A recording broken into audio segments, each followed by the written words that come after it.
They've got a Heisman candidate quarterback in Jake Browning. Their running backs, I like their running backs. Mike Gaskin, I believe it's Lamar Coleman, two legit running backs. They have a pro prospect, John Ross, Long Beach finest, Snoop Football League, Long Beach finest. Yes, John Ross can absolutely put his foot in the ground and go. He will be leaving. He'll be a junior this year. I think he's better than Juju Smith-Schuster out of USC. Yeah, man. So they have some ball players over there. Their defense, they don't get ran through like you see weekly in college football. And they represent a Power 5 that's undefeated, and they have to be in before these one-loss teams. Like I said, I have them at 4. Those are your 4 in right now. Again, it's a lot of football still to be played, so this thing will play itself out. I would say your teams on the outside looking in naturally are Ohio State and Louisville. The problem is going to be Ohio State can definitely get in. Ohio State, again, they beat Michigan, they can get in. Louisville, they're going to need help. I really don't believe the committee, even if, let's say Michigan beats Ohio State. Now Ohio State's got 2 losses, they're done.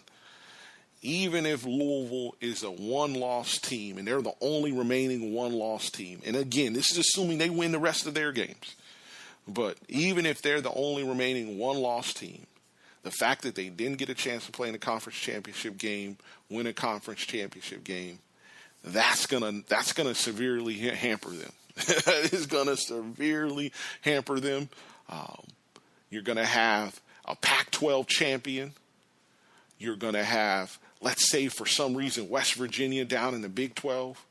Somehow they could pull off running the table with their schedule, and their schedule is very tough coming in. West Virginia is the only one-loss team left in the Power 5s like that. They finished with at Texas this week, home versus Oklahoma, at Iowa State, and then home versus Baylor. Oklahoma has a lot to play for to win. Oklahoma's in first place. They're the only team undefeated out there in the conference in the Big 12. So Oklahoma has a chance to run the table, win the conference, and go to one of these major bowls. So they have a lot to play for. But if West Virginia, even if West Virginia were to pull it off and win those games, I think they would go before Louisville.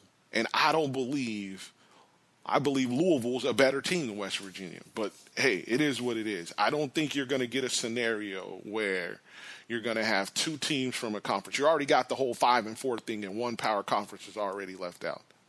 I don't believe you're going to get 2 teams from one conference like that again. And you're going to have 2 conferences left out. I just don't see it. And again, if you look through the scenarios, everybody brings up Ohio State and how they should be 4, whatever. They're going to play Michigan. If they lose, they're done.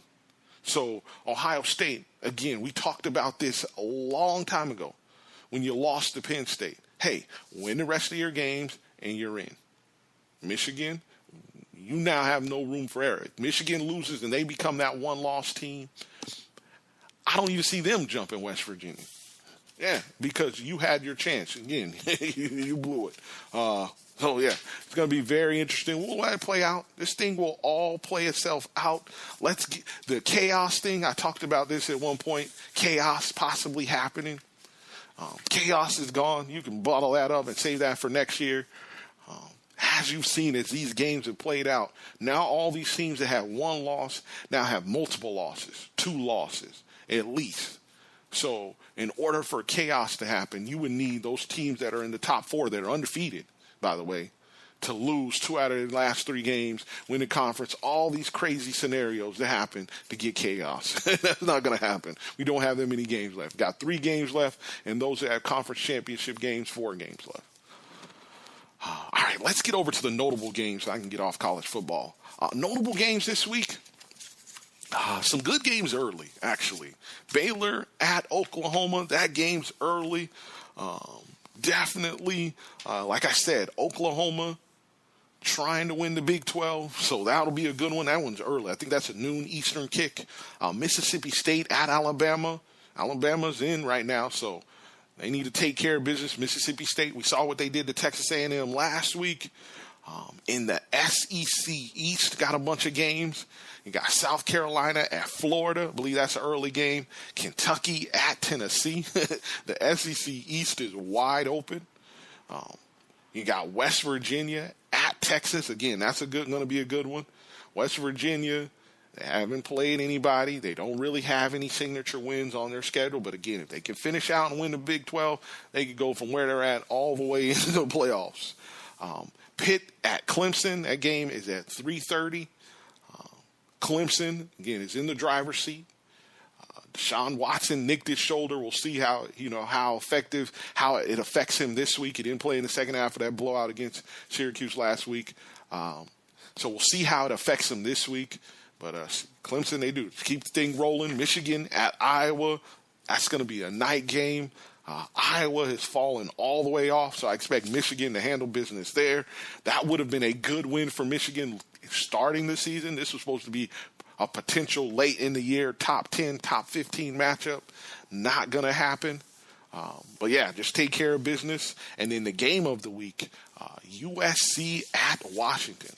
That's right. The Southern California Trojans travel up to Seattle to take on Washington. That game's 7:30 p.m. on Fox, by the way, on Saturday. This will be a good test for Washington. USC is not that team you saw in week 1 that got manhandled by Alabama. I promise you, for the folks that have tuned them out, I understand that what they did in week 1 was embarrassing, but that's not the same team.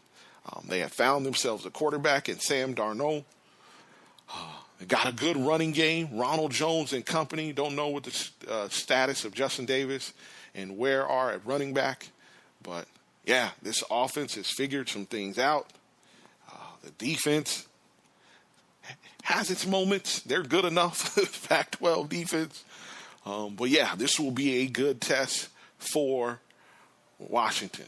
And USC, you could absolutely ruin their Christmas by going out and beating them. So, yeah, definitely going to be tuned into that. That'll be rocking. Coach Peterson, Chris Peterson, Nate, and Washington will be absolutely rocking for sure. That's it with college football. Like I said, we'll bring it back next week. Let's get over to our 285 segment.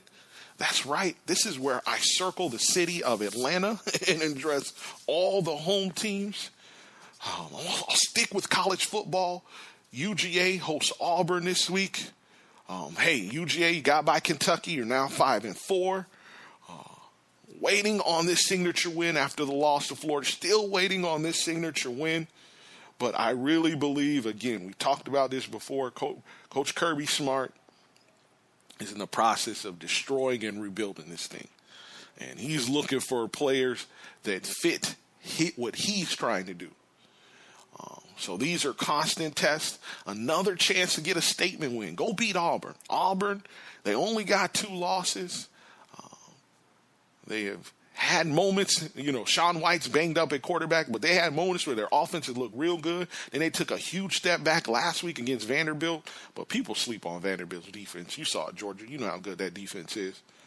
But yeah, when is Kirby Smart going to get one of these signature wins?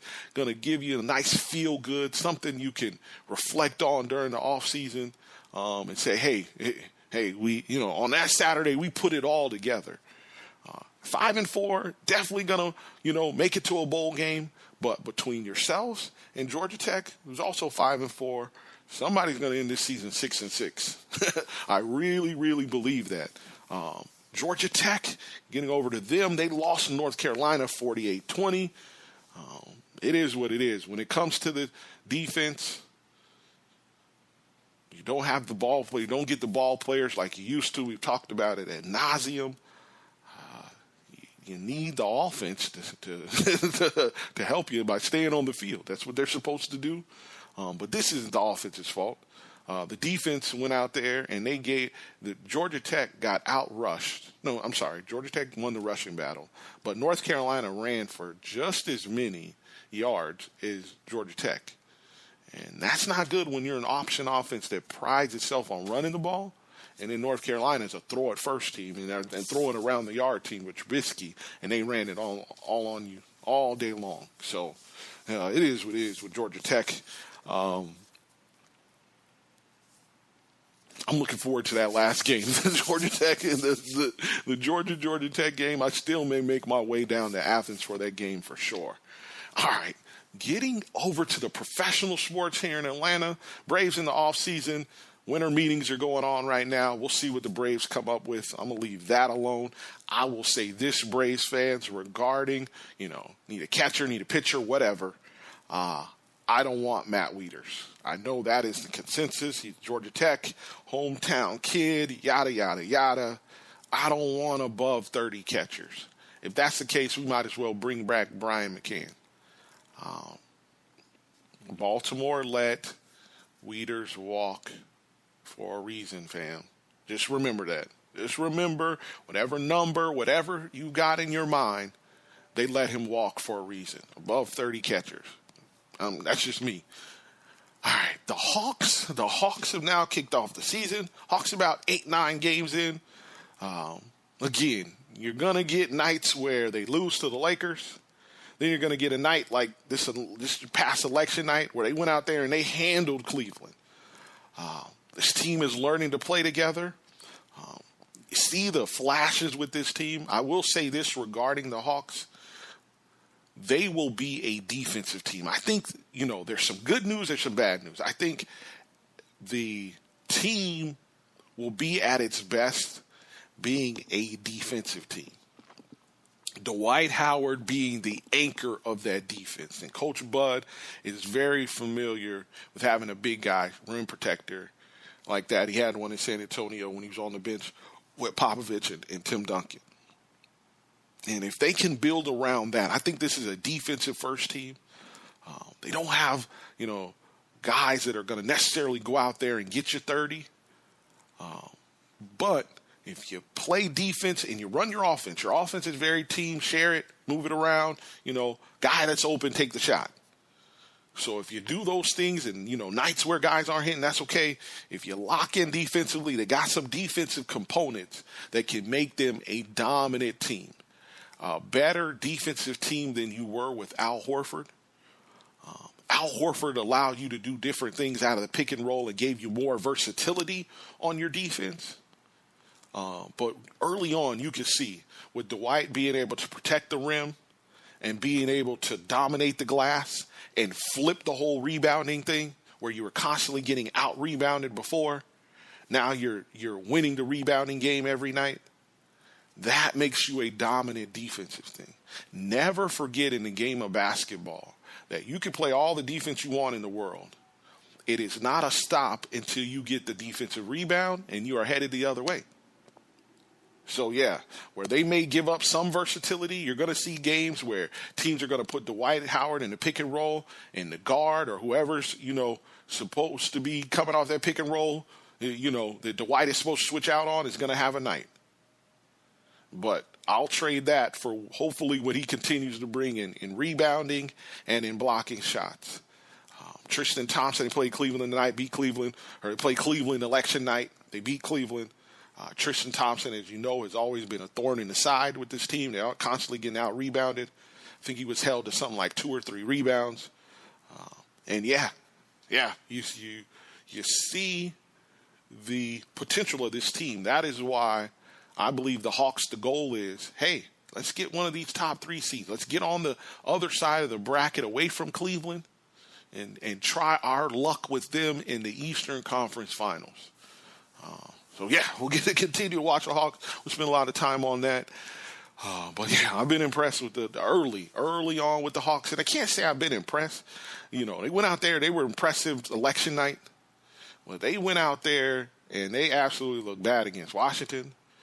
They didn't look particularly well against the Lakers. They've had their moments. All right, let's get over to the Atlanta Falcons and the keys to the game this week. That's right. The Atlanta Falcons will be taking on the Philadelphia Eagles. They travel up to Philadelphia this week. The game is at 1 p.m. Eastern Standard Time. Fox, check your local listings, all that good stuff. It's going to be a very, very tough game. Falcons are 6-3.